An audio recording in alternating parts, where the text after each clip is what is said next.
Welcome Amish to... Thank you. You know, I like this. See, when people go abroad, then we are very proud of the namaste and so on. नहीं तो यहाँ पे तो ऐसे ही hello हमारी चलती है. Thank you very much for coming on our platform. It's a platform of self-transformation. You know, so we are bringing access of success to the common people, you know, who sit there saying, oh, Amish made it, I don't think I can do it, you know, and it's decoding that success is in the simple things. And we believe there's opportunity for everybody, you know, that the doors are open, but are you ready is the question, you know, are you willing to pay the price?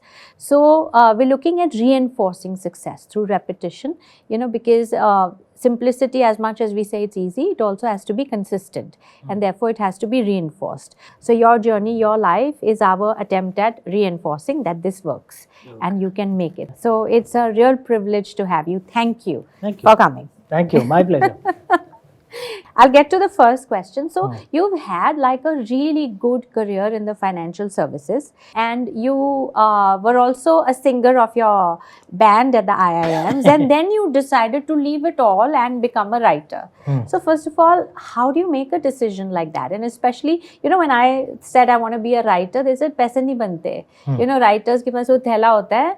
So leave it, you know, writing was not an option. If you writing ठीक है बेटा, काम क्या करोगे? हाँ, exactly. And you had an established career. So how did you think of making that switch? You know, there's a line I've said often that I've written it in some of my books also, that you should allow your heart to decide the destination, but use your mind to plot the journey. Right? Because if you have some dreams in your heart and you suppress it, when you're 75, 80, when you're looking back at your life, you don't regret the things that, you know, that you tried and failed at. What you regret is the things that you didn't even try. And if you don't listen to your heart, then that risk is there. But look, the thing is that often I've seen people who just jump in without thinking. And then what is a dream then becomes a nightmare, right? Unless you have some rich mommies and daddies, you know, you have to pay the bills at the end of the month. There's practical things of life here. So even my journey into writing was actually kind of a mix of head and the heart, right? I wrote my first 2 books along with my job. So it was a very difficult 6-7 years. I used to work 7 days a week, 12-13 hours a day. You know, banking, it's a hard job, right? And they pay well, but they suck life out of you, right? And I resigned only after my second book when my royalty check became more than my salary. So I know it sounds boring, but it was, in my opinion, pragmatic, practical. And even when I was resigning, I left on very good terms with my boss. And by that time, like I said, my royalty check had become more than my salary. It was my second book. But even then, look, I didn't know if things would last, right? Yeah. So I left on very good terms with my boss. I was in a life insurance company at that time. I was a member of the senior management committee. So I completed all my projects, completed the projects I was involved in other departments. I identified my replacement, trained him. So I left on very good terms with my boss. He threw a nice farewell party for me. Gave me a lovely big murti of Lord Shiva. And I told him also कि sir जी कुछ गड़बड़ हो जाए मैं वापस आ जाऊँगा. So I advise this to all people, right? That use your mind and your heart. Don't just jump without thinking. And the other thing, don't burn bridges unnecessarily. So even if you want to follow your heart, why do you want to kick your boss? Leave on good terms. You never know, you know, when you might need that bridge again. Why burn bridges? Exactly. So where did you find the time to write? I mean, today people have aspirations, they have dreams, and they're waiting for one day to come when they will actually do it. So you actually manage both, and it's correct. You must be working like 12 hours a day. How did you write 2 books? You know, actually, if you stop all time-wasting activities, 24 hours really is a lot, right? How much time do we waste watching TV, right? How much time do we waste on social media? Fortunately, when I was writing my first few books, there was no not as social much. media wasn't as big. For 6-7 years, I actually stopped partying. You don't waste time going out. You don't drinking in the night. You don't waste time recovering from a hangover the next day, right? In Mumbai, we have this wonderful thing called a traffic jam. We don't have that, today because of the pandemic. But when I was writing my first 2 books, first two books, Immortals of Meluha, Secret of the Nagas, I used to write on the backseat of my car. So home to office was an hour and a half each way. 3 hours got added to my day. I would write at that time. So you can either curse the traffic jam or use it. So there's enough time. If you stop all time wasting activities, there is enough time. But you have to be so committed. You have to feel it so strongly. That this is my dream. I want to pursue it. It just kind of comes naturally to you. But also, to put that kind of time, to use that traffic time to write, to not party, means you must have had some inclination of a vision that I will make it. Otherwise, it's too difficult a decision to make, that if you didn't have a dream or a vision or confidence in your project, you wouldn't put other things on hold. Otherwise, people look forward for that party. So, did you believe that it would make it, that you had something solid in hand? I know it sounds too theoretical and bizarre, but you'll find that most guys who actually kind of make it big, especially in the creative space, they're not doing it to make money or doing it to make it big. It's just something that they deeply want to do, right? Chala to fantastic, nahi chala to koi nahi, right? But still give it your all. Exactly. Look, the job was enough to pay my bills. It's not that, banking pays well. So for me, this was more about, kind of listening to the voice of my soul. I'd never written anything before Immortals of Meluha. Yeah, nothing. I was going to ask Nothing. You're writing. So for me, it was just so. Even my friends and my family, ki yaar Amish ne kuch likh diya hai, So I desperately wanted to just spend time doing it. I just love doing it so much. Even now, how I write, when I write, I don't really think about whether the book is going to succeed or not. I don't care at all. I will do what I think is right. And then I start thinking about the practical things, कि इसको market कैसे करना है, पैसा कैसे बनेगा. Once the book is ready, the book has to be pure. It has to be solely from the heart. And so basically, to get this project rolling, considering you already had a committed job, it also takes adjustment from others to allow you that. Otherwise it's friends who'll say, "Acha, why are you writing this book?" And so they make you feel bad. Yeah, exactly. That you already have a job, you think you'll make money, and so on. So how did you handle that when there is pressure from others not to follow your heart? I know many people are told this. Okay, there are enough naysayers around. It's up to you to try and recruit them, into your dream, right? Why should they feel as deeply for your dream as you will, right? Yeah. But the point is, even if they don't, whose dream is it? It's yours, man. If you're not going to chase it, then who will? Pursuing a dream, especially in the creative space, is a bit like being in love, right? Just because you're in love doesn't mean someone else is going to come and help you with some people might give you advice, some people won't. Who cares? You follow what feels right to you, right? Especially in the creative space. Perhaps a little different when you're running a business. There are some of the practicalities of life coming in the product design as well. In the creative space, when you're actually making the product as such, follow your heart. Don't care about anything else. Become a practical, pragmatic marketing guy once the book is ready.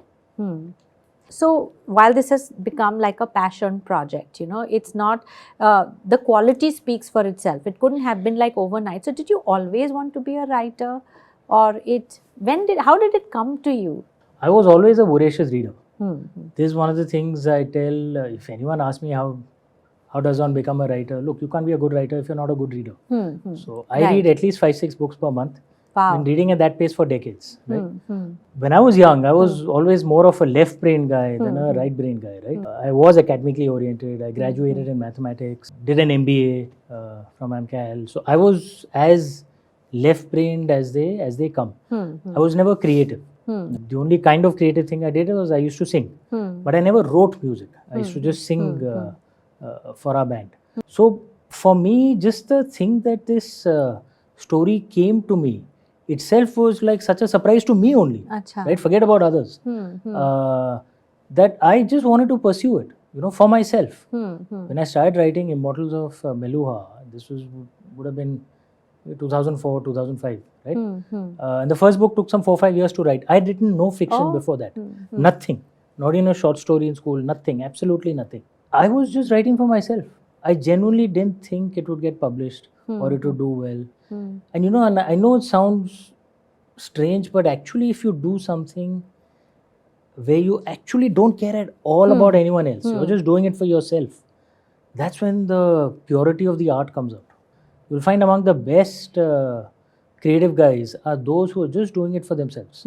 They don't really care about others. They'll start thinking about others once they start marketing. Right. While creating it, they don't care at all. I may have just stumbled onto that with my first book, but even till today I still write that way. So I write the story the way it comes to me.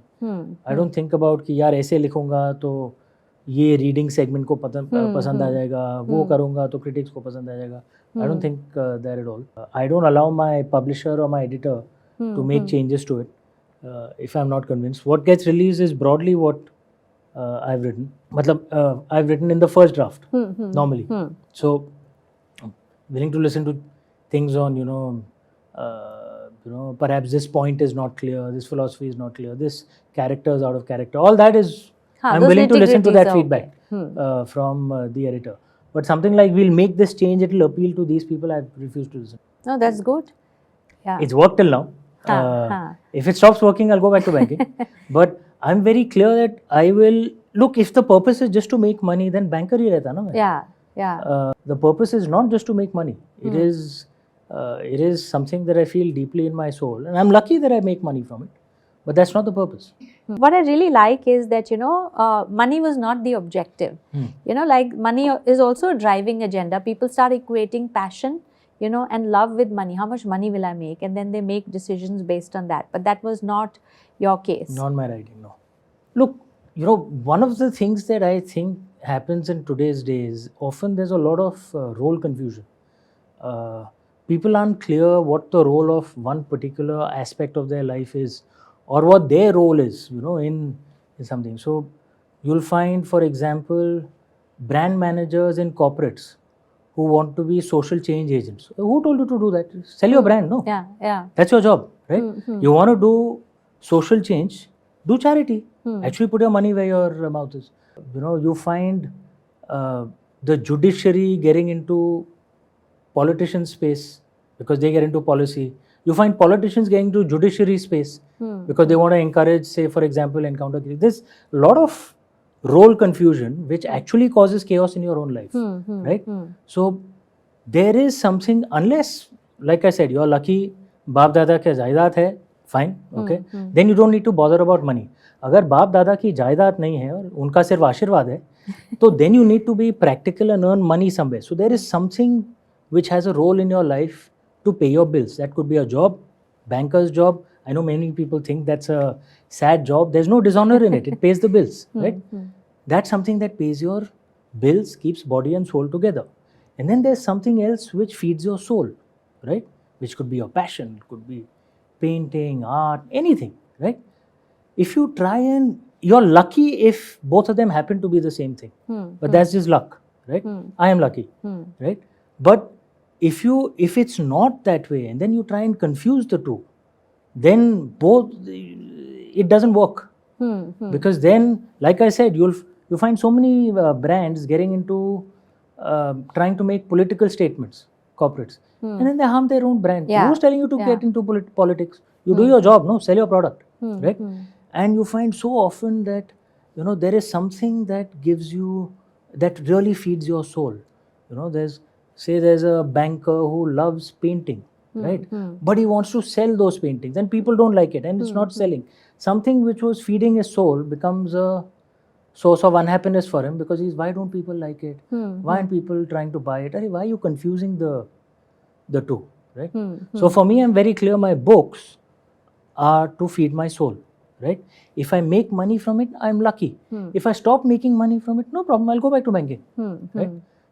Right now there's another job, some diplomat's job, so that doesn't pay much. So Amish, you chose as your first book, the main protagonist, you chose as Lord Shiva. And they always teach us, especially that be politically correct, don't talk about religion, don't touch politics and so on and so forth. And you went and you dived into it. So, when you do something new, you also evaluate risks. I'm sure it may have crossed your mind that I am taking on something which is personal, it's not just religious, it's personal to the people of India and Hindus, and I don't know how to classify that. So did you at any time feel that it would not be accepted in the light that you wanted it to be?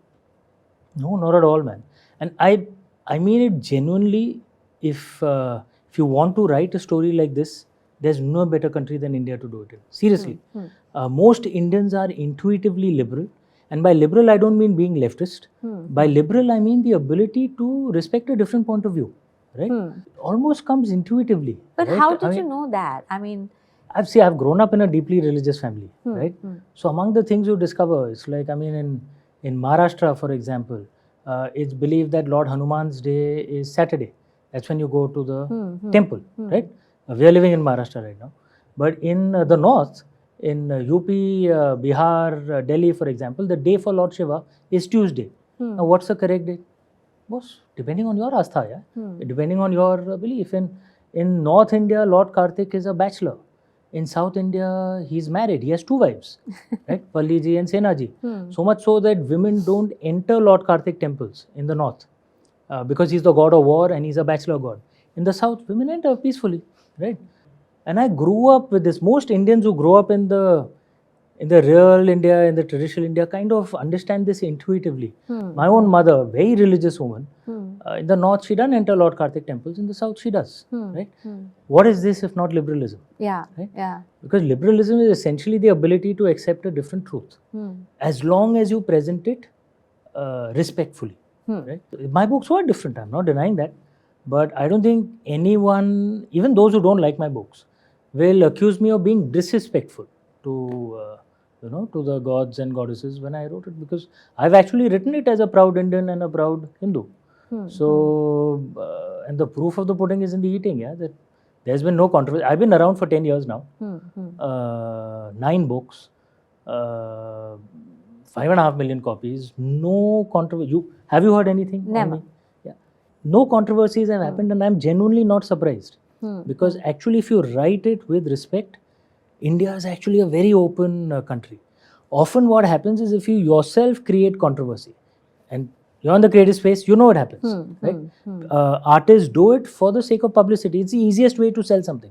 Controversy khada karo, hamari media to you know what it's like, and then your book or movie or whatever will start selling. But if you yourself avoid that strategy, and if you decide that no, I will sell the right way, I will not generate controversy, normally it doesn't happen. Yeah? I'll tell you from my first book, I'd actually self-published my first book, right? It was rejected by every publisher. Because I was self-publishing it, I went to, I was investing my own money, from my salary, whatever. So I had met various PR agencies, and one of the PR agents had actually, I'm talking about 2010, right? Had actually told me ki, boss, dekho, you've written a book, on God, on a religious theme. All we need to do is, generate some controversy. We'll get some, I kid you not, he was actually telling me this face to face, that we'll get a few copies of your book, we'll get 10-15 people, and I was looking shocked. So I guess he misread my expression, because then he said, no, don't worry, 10-15 people is more than enough. It's about the angle of the camera. You have a low angle, it looks like a lot, right? And we'll burn copies of your book. And boss, kitab nikal padegi. I said, boss, I mean, I was clear that is not the way I'm going to sell. Either it will sell the right way or it will not sell. And no controversies happen. Artists themselves create controversies, often. I'm not saying all the time, often. Interesting, huh? So it's like using the con to actually sell it, to create the pro. We all know it happens. And it's about the thing with controversy though, my belief in life. If you're someone who sells through controversy, it's a short shelf-life. It's like fire, yeah? Fire will burn for a little while and then it will burn itself out, right? That's not the long-term way to... You see artists, actors, directors, writers who have had careers spanning decades, who have, whose books are remembered or movies are remembered even after they die. You'll find no controversies around them, usually. It's usually about their work. Correct. You notice these guys who are controversial, kuch saalon ke liye it'll be massive and then it'll just burns out. It's short term. In my view, controversy is short term. Yeah. It is a big burst, but then it bursts. Doesn't last. Eventually. Doesn't last. It's harder work to sell without controversy, but it lasts longer. So you wrote the book, and obviously it was a passion project, something that came to you, then is even more precious. versus that you created it, thought about it, it was from the heart, and whatever intervention that it came to you, and then it gets rejected. Intervention, I like that term. Yeah, because see, when you say no, it came to you. I feel that there is an intervention. It's like a blessing. Yeah, exactly. And you're the chosen one, and then people Chosen say, one, but blessing. Yeah. yes, a blessing, and then it gets rejected. So A, what is the basis of rejection? B, how did you handle it? And how did you make this such a raging success? Obviously, there were, non-believers in what you have done or what you have created, or just basically in you also. So how did you handle that? My first book, Immortals of Melua, this was finished around 2008. So it was sent to almost every publisher, in India. And every single publisher rejected it. Really? Every single one, right? The jokes are that publishing is a very fractious industry. If you put 10 publishers together, you get 11 opinions. But on my books, complete unanimity at that time, everyone said this is a guaranteed flop. No, but on what basis? So most of them didn't even give reasons. A few of them were nice enough to speak to me.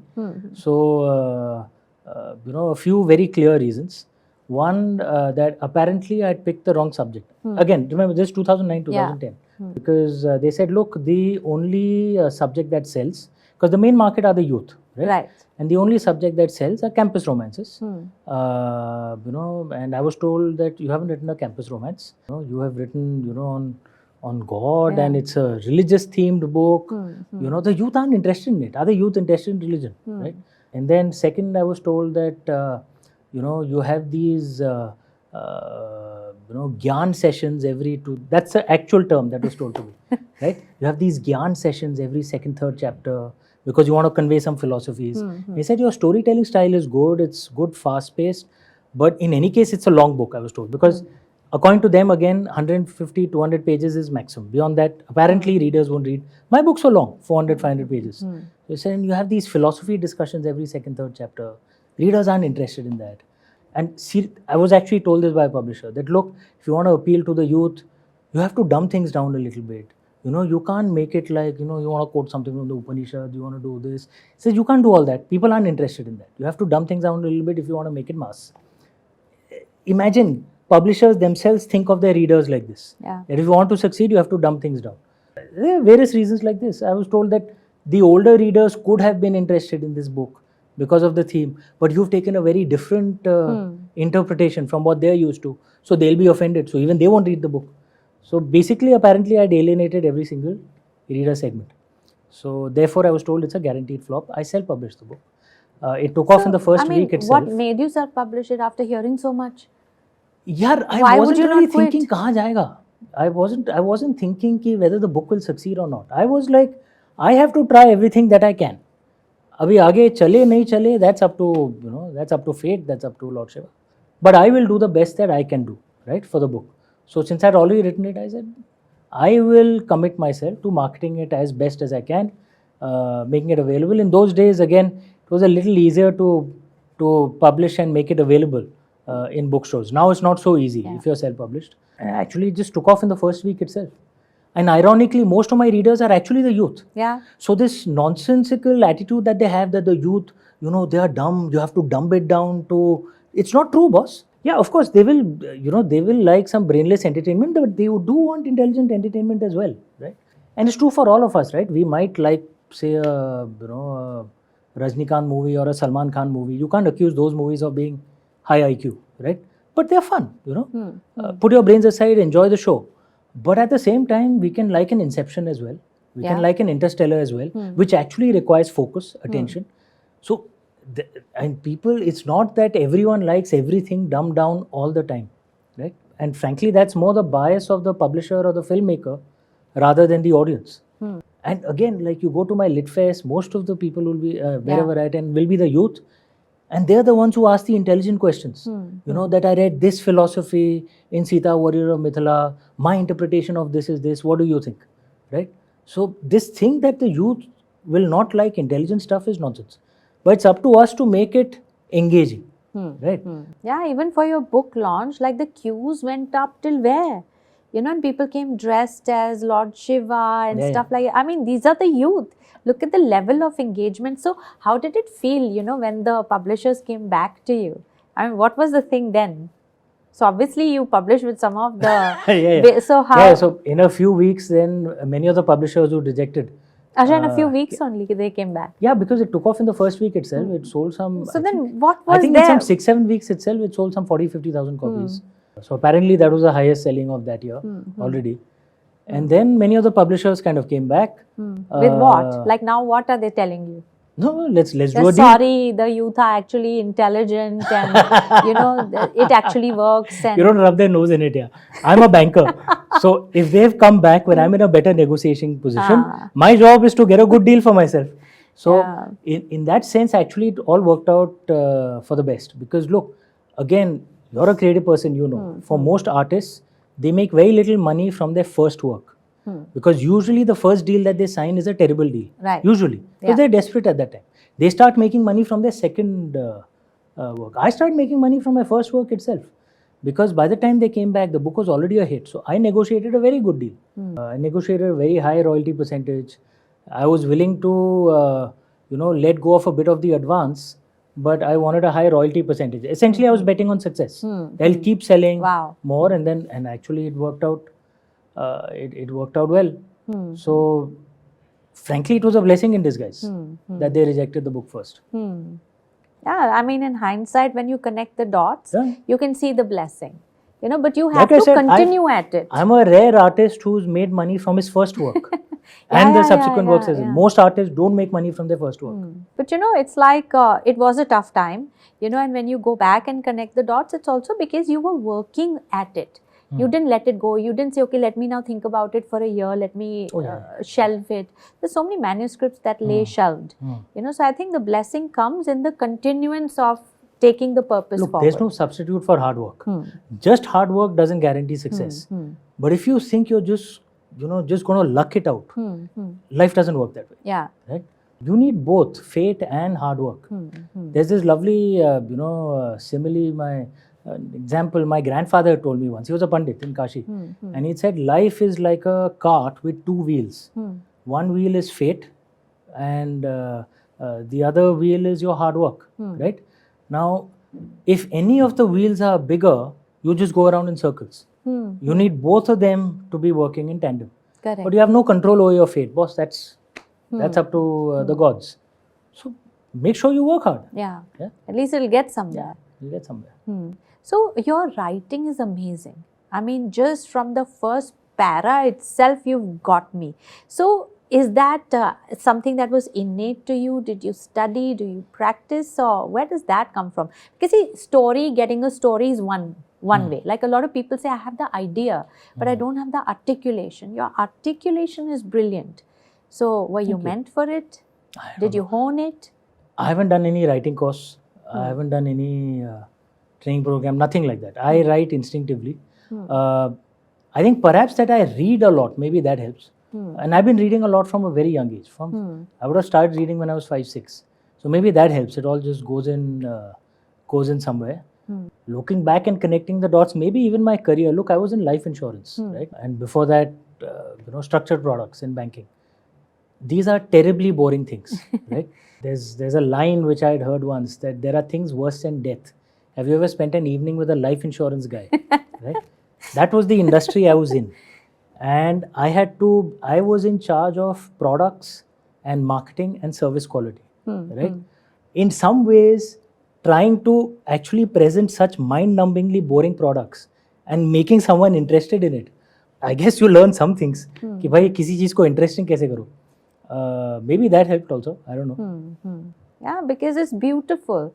And as an artist, like if you look at other fields, like for example, if it's a singer, they have these rituals where they must do riyaz, whether they are hired for the gig or not. You know, they do their riyaz and they continue their craft. So as a writer, do you also have some daily rituals that if you're not writing a book for 2 weeks or if you write once a year, so is there something that you do daily to keep that process going?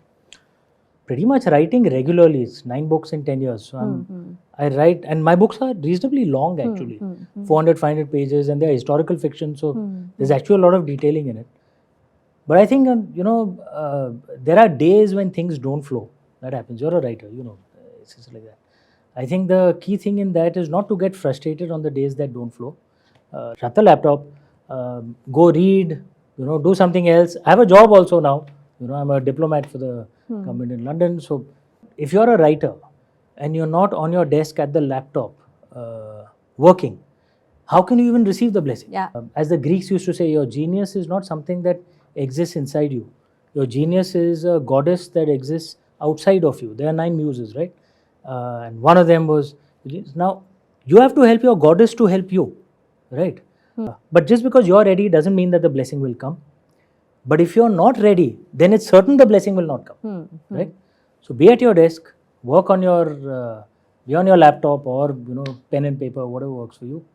I've always loved music, so Like instrumental or like no, even with words. I kind of zone out the words. Acha. It's just the music. I listen to all genres of music. The mood of the music has to match the mood of the scene that I'm writing. The words I kind of just zone out. So I always listen to music while writing. I always eat cream biscuits while writing. That kind of gets me into the mood. Often, if I've gone to Litfest or any events or something, there are readers who come with packets of cream biscuits. Ye lo jaldi likho. Well, how cool is that? Yeah. And do you also have like these rituals or disciplines which keeps you in good cheer, because you have to be in a good state of mind, so things that you do to be creative. I've had a difficult time in personal life last 4 or 5 years. These things happen. Everyone has their ups and downs. Sometimes, if you have something creative where you can pour it out, so anything that kind of gets the emotions flowing helps in creativity. Yeah. Agreed. And it's a good outlet. It's a productive outlet as well.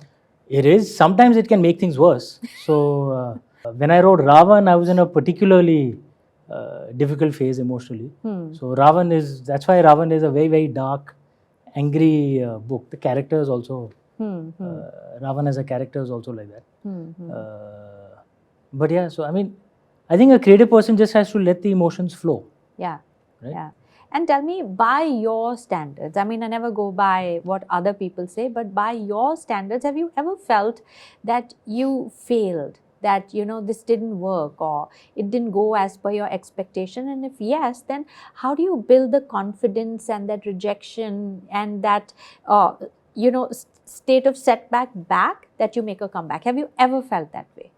I think one should always be unsatisfied in some ways. If I look back on my books in terms of writing, I always think, hey, maybe I could have written it better. The story, the philosophies are the blessings of Lord Shiva, but how I write is up to me. Right. That's my skill. I think I could have done. I don't think any artist, and this is not just true of an artist, for anyone.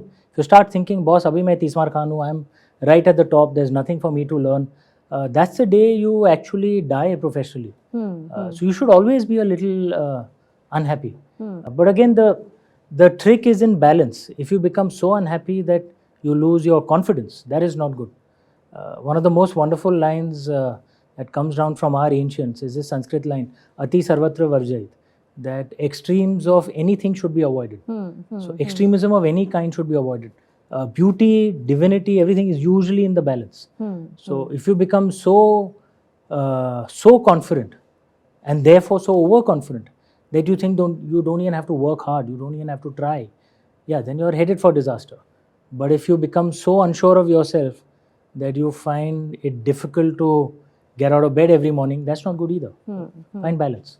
Like you said that you think I could have done this better, but sometimes life doesn't offer that opportunity to go back and do it better. Then how do you deal with that? No, when you say you could have done this better, you obviously want to apply that in the future. There is no time travel, at least not as yet. So you can't change what happened in the past. The key thing is to learn the lesson from the past and then apply it in the future. You obviously can't change your own past. That's obvious. But learn something and then apply it into the future. That's nice. That's a good philosophy to have. It's why I think a creative person should actually listen to critics. Okay, because you grow only when you hear some negative feedback, right? And one of the things of the modern day is actually critics have very little impact, certainly on books, possibly not even on movies, but on books, critics have no impact. It's not like how it was 10 years ago when newspapers had, pages set aside for critics. Today, your books are, it's essentially word of mouth, which has been turbocharged by social media. So the opinion of the critics actually has no impact on the future of your book. So stop getting emotional about it, because you actually realize it has no impact. And here are a group of people whose job it is to pick holes in your work, right?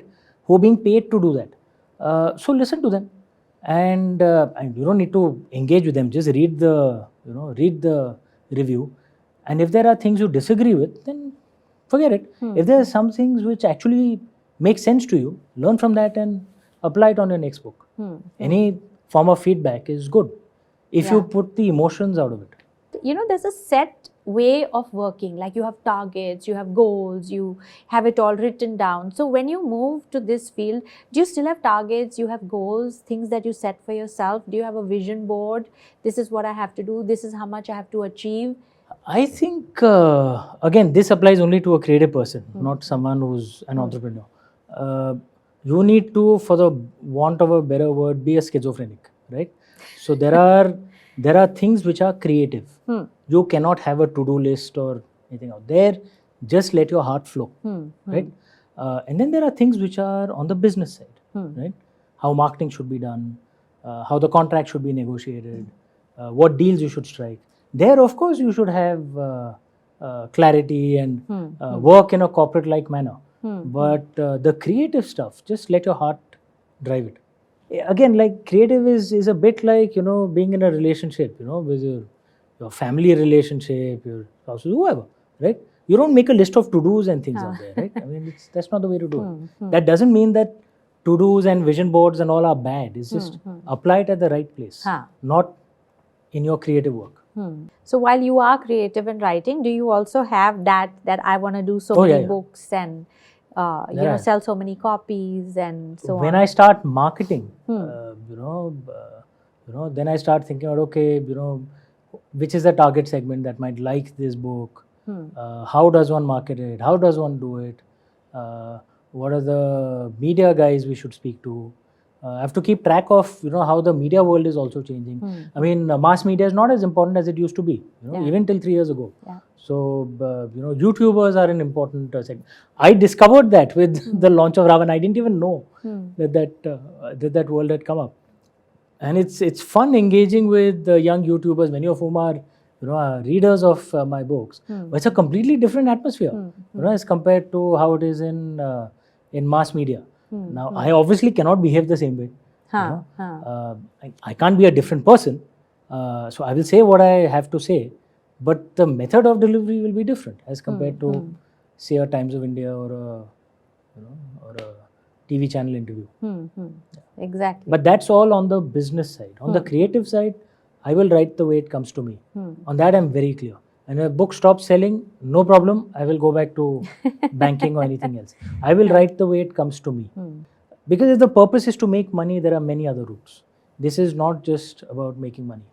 You find so many guys who are in that creative purple patch, for a few years, and then it just disappears. They don't know where it goes. It just went. Because creativity is not a skill. Your acting skill will not just disappear. But writing, music composition, storytelling, these things can just disappear. You don't know where it went, right? But acting is a skill. Singing is a skill. You can keep practicing, honing it, and it will not just disappear suddenly. You find so many authors or filmmakers, directors for whom directors are essentially storytellers, right? You find so many directors who for 10, 15 years were delivering one hit after another. Then suddenly it just stopped. So while it's running, get out as much as you can. That's the way I see it. So do you now still go back to the parties, or do you still write at traffic jams? Has that changed now? No, I'm not in traffic jams now. I live in London. You're in the metro. I think I used to enjoy partying a lot more when I was in my younger banker years. I think it's slowly kind of gone out of the system. But part of my job, I'm a diplomat now. So part of the job is socializing. So obviously, As a diplomat, one has to engage, go to parties, socialize. It's part of the job. And also, you know, in the corporate world, like they have the corporate ladder. You know what your next vision is, you know where your next promotion is, your next step is, and you start with that goal. This is where I want to reach. So for an artist, where is that goal? Like, you know, 1 book, 2 books. So is it the numbers? What is that ladder of success that you have planned for yourself, or an artist must plan? Because that's what also keeps people going and growing. You're right. In the corporate world, that goal is out there. And in the work of an artist, that goal isn't really there.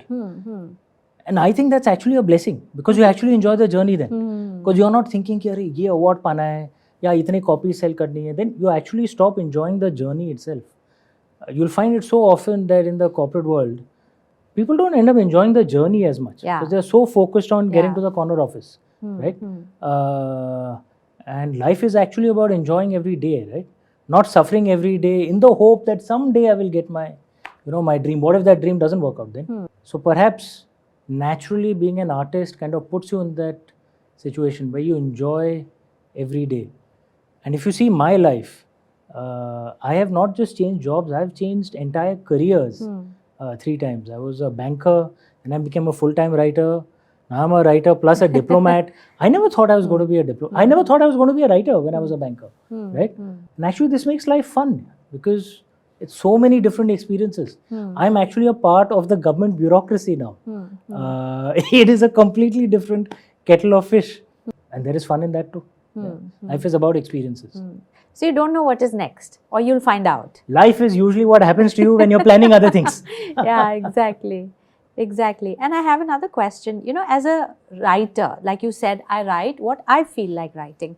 But ultimately, there's also a reader who's going to read your work and be influenced. And the reader goes back with something, And I feel that as a writer, I have command over what my reader will feel, because basis that he's going to make some decisions, at least for that day, and maybe for a long term. And in that comes responsible writing. So how do you match that? I mean, is that also one of your key driving thoughts, that what my reader will go back with, or not?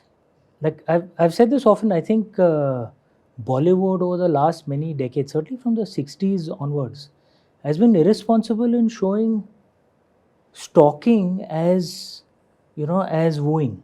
Yeah. Right? Hasi to phasi, palti to, what's that stalking? That's not really wooing, right? Many of the relationships they show, and this has been going on for many decades, right?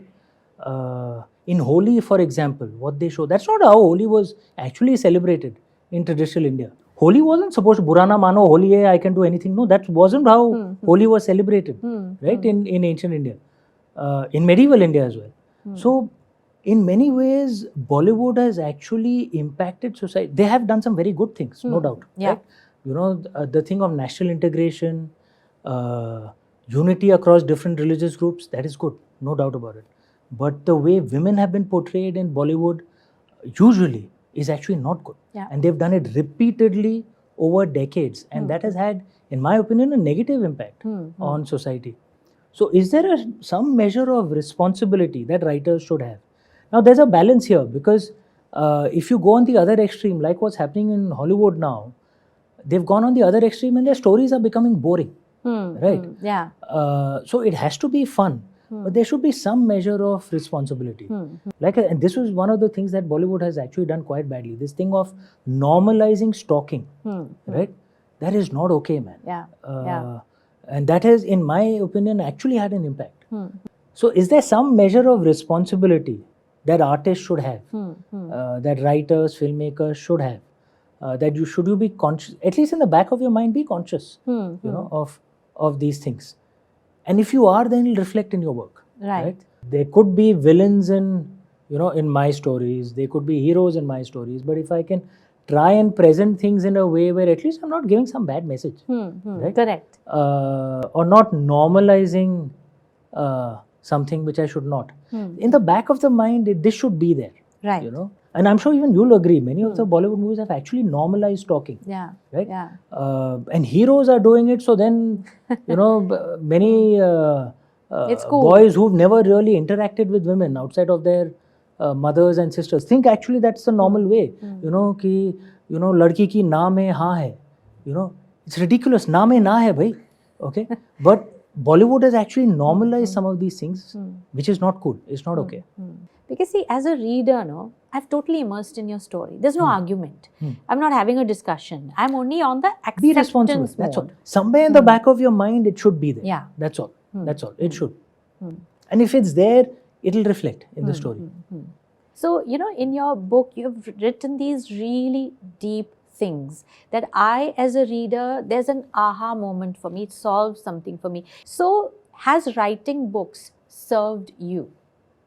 Like, are you the first beneficiary of having understood it more than you could have explained? That, you know, while you wrote 400 pages, but you can talk for years about that concept and continual, delving deeper into it. So, does that happen with you in writing? Does it serve you? I think you have hit the nail right on the head. What the purpose of art is for an artist. Because the primary audience for the art is the artist himself or herself, right? My books have changed me dramatically. If you'd met me in my banking days, I was a very typical IM MBA type, very hyper competitive, aggressive. I used to shout and scream a lot, always unhappy. Whenever I got a bonus, no, the bonus is not good enough. If I got a promotion, why didn't I get it earlier? Once I got promoted enough to get a cabin, why isn't my cabin bigger? You know, once I had an assistant, why don't I have two assistants? There was nothing was ever enough, right? I was the youngest SMC member in my senior management company member in my company, and I was still thinking, no, actually they should have made it. They should have made me 2 years earlier. I was never happy, no matter what I achieved. I'm sure I used to piss off a lot of people as well, right? My team members, because I was hyper aggressive. And IM tends to attract such people, you know, insecure, hyper aggressive, hyper competitive people who always wanted to prove themselves. It's a very nature of, you know, the competitive exam and the selection, the way you actually, you're given grades out there. There's a thing of relative grading. So your actual marks don't matter. Your actual marks in comparison to the class average defines your grade. So you learn very quickly, even in, you know, in your business school. It's not just that I have to do well, others have to do badly, right?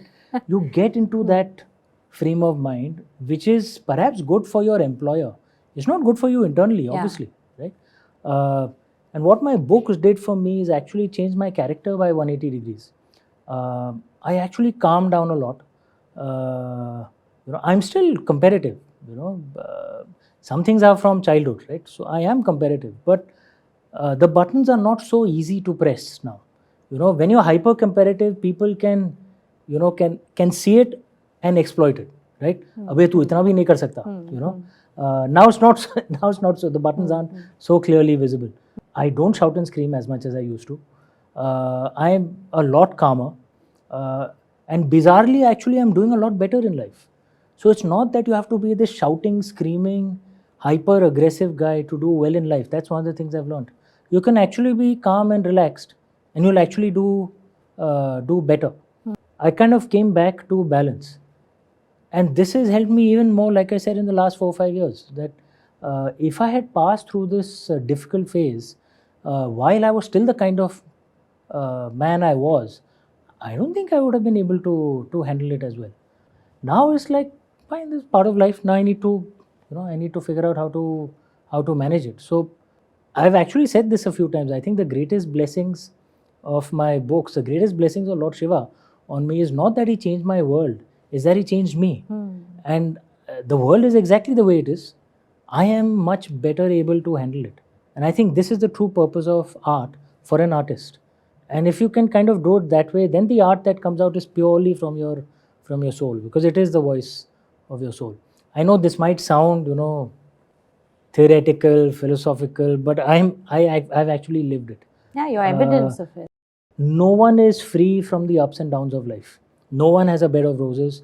Gautam Buddha had said in his first of his 4 noble truths, grief is the fundamental reality of the universe. All of us get it, right? It's how we react to it that defines our life. Right. Someone like a Ravan reacts to his grief with anger, rage, you know, and actually makes things worse for himself. Someone like a Lord Ram or Goddess Sita reacts to it with grace, with ठीक है ये हुआ है, now what do I do, right? And you actually make your life a little better. That's some of the things that we can learn from our ancestors. Yeah, and in creating the characters, you have perspectives. Exactly. So that makes Exactly. life easier in real Exactly. time. Exactly.